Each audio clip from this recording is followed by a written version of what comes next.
Since its release in 1999, Fight Club has become ingrained in pop culture and is widely regarded for its commentary on the discontent of modern life and the search for meaning in a world driven by consumerism. Because of the film's popularity, many copycats would appear. Today, we'll be taking a look at some of the copycats inspired by the film's premise. For those who haven't seen the movies, here's a quick summary. Insomniac narrator befriends Tyler Durden. They form a fight club so that guys with soft boners can reclaim their masculinity.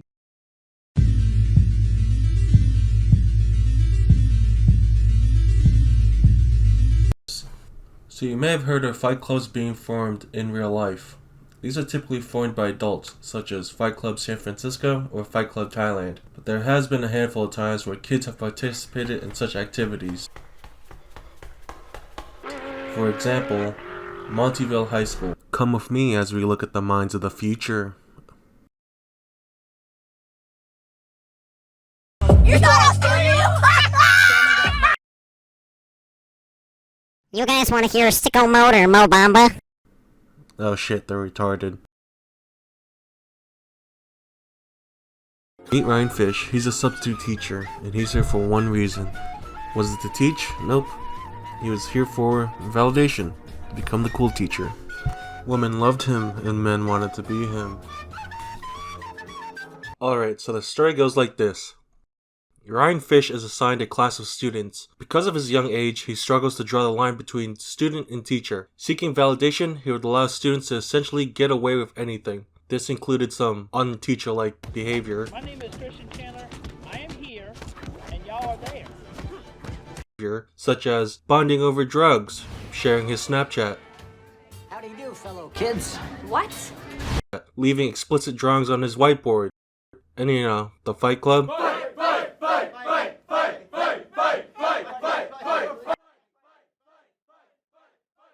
Hi, Donnai. Karawa watashi no kojiki o sabete yoku rikoto ga dekimeshita. Hey, watashi no ban.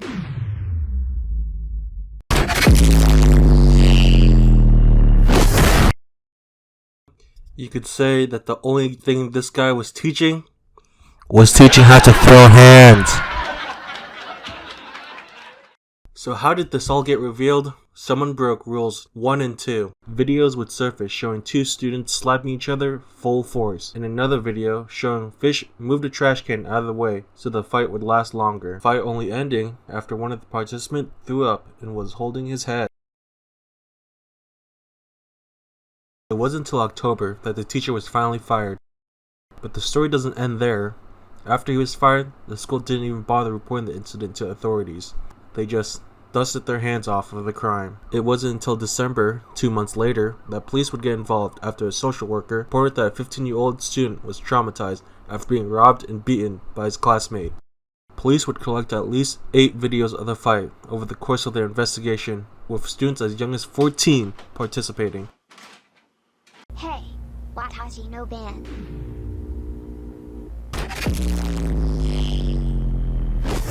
Give it up, Fish. We know about the fights.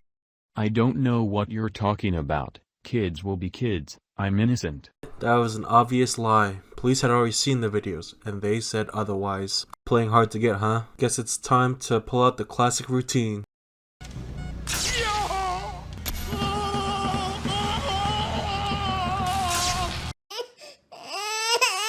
Fish would later admit to the Fight Club, saying, I did at one point egg them on. In total, he recalled at least 4 open-handed slap fights between September and his firing. The truth is I'm an idiot and I wanted to befriend them. Fish told police, I'm immature. Fish would be charged with 2 counts of risk of injury to a child, 4 counts of reckless endangerment, and 1 count of breach of peace. He pleaded not guilty. Hang up that computer call.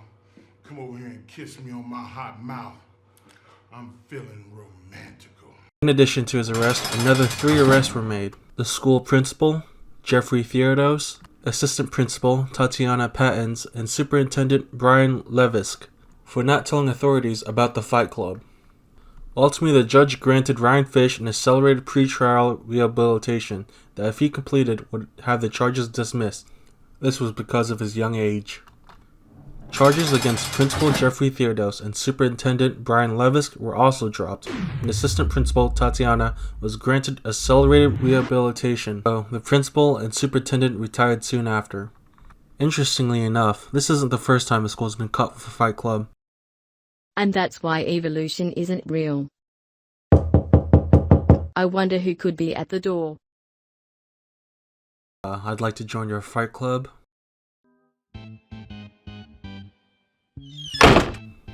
In Mesquite, Texas, 24-year-old Natalie Garcia was fired after an investigation found she ran a classroom fight club encouraging middle school students to brawl. She was indicted on 4 counts of endangering children. Coincidentally, this one was also a substitute teacher.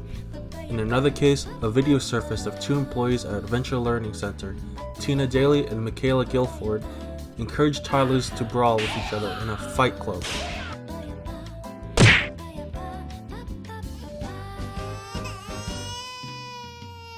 They originally faced felony charges of first-degree endangering a child, though the charges were dropped against the 2 teachers for lack of evidence.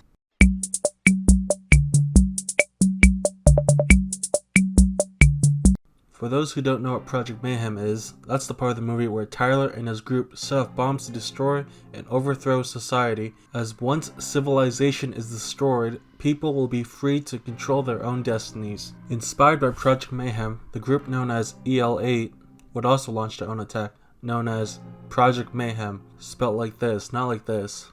They would wage war on the security industry. What was their goal? You see, they're anti-sect. What's anti-sect, you ask? Anti-sec is short for anti-security. It's a term that's been associated with various hacking and anti-sec movements. Think Anonymous or LulzSec.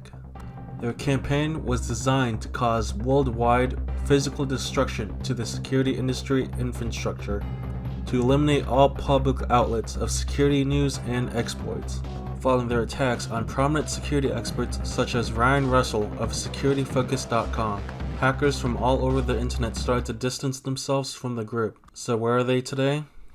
Well, EL8 grew tired of the anti-sec movement and left the scene. Wait, what? That can't be right.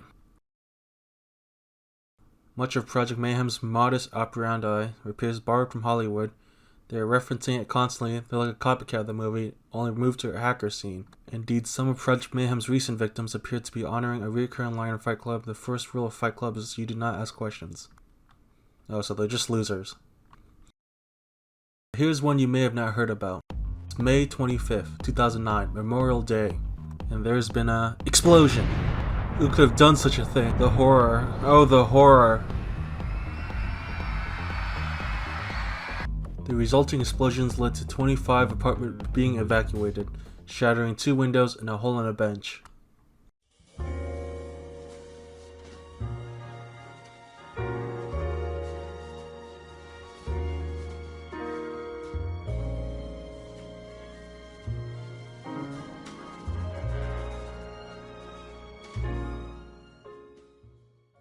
Luckily, no one was injured or had died. At the time, police were worried that the explosion was related to 2 similar explosions from previous years, but it was quickly concluded that it wasn't.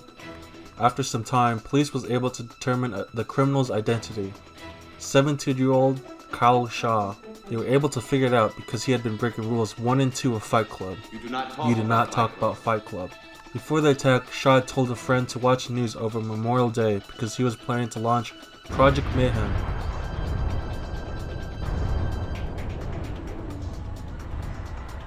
He really did it! He did it!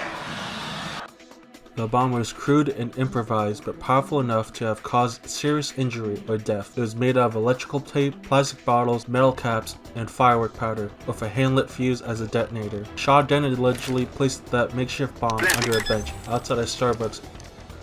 Bomb has been planted. Investigators would find these same materials at his house. Additionally, they would also find a copy of Fight Club and a newspaper clipping of the attack. Police said the 17-year-old was trying to emulate Tyler Durden. In fact, it appears that he had a strong attachment to this character, going as far to start his own Fight Club, one of these resulting in a kid with a broken nose. And why a Starbucks, you may ask? Well, the movie did that too. Kyle Shaw would be charged with arson, criminal possession of a weapon, and criminal mischief, and sentenced to 3.5 years in prison.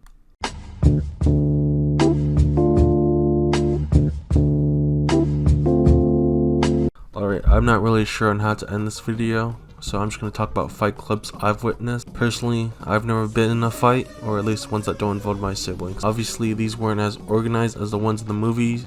These were all sort of half-baked fight clubs. First of all, there was this guy that I knew, not going to name him, but he had a fight with this transfer student, or at least I think he was a transfer student. The thing was, this guy only had one hand, and not where the other was supposed to be. And you would think the guy with two hands would win, but no, he lost. I guess maybe it's because the guy was hitting him back with like hard bone or something.